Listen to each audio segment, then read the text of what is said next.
Welcome to the Slop Temple. We pray this video helps.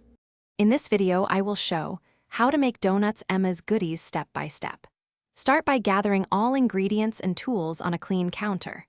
Warm milk slightly and proof yeast with a pinch of sugar until foamy. Mix dry ingredients in one bowl and wet in another, then combine to form a soft, slightly sticky dough ready for kneading and rising. After proofing, add yeast mixture to the dry mix and stir until a shaggy dough forms. Turn dough onto a lightly floured surface and knead for about 8 to 10 minutes until smooth and elastic. Shape into a ball, oil the bowl lightly, place dough inside, and cover with plastic or a damp towel. Let the dough rise until roughly doubled in size for a light, airy texture. Quick recommendation: if you are finding this helpful, please subscribe and like to support the channel.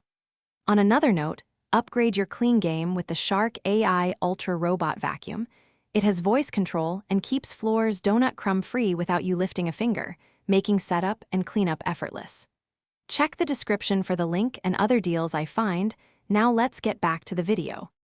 Gently punch down risen dough, then roll it out to about 3.5 inches thickness on a floured surface. Use cutters to stamp donuts and holes, then transfer them to a tray and let rest for a short second proof. Heat oil to 350 degrees F and fry donuts in small batches, flipping once so both sides become golden brown. Drain briefly on a rack, then move to glazing or filling while warm. Thanks for watching. Consider subscribing if we helped you.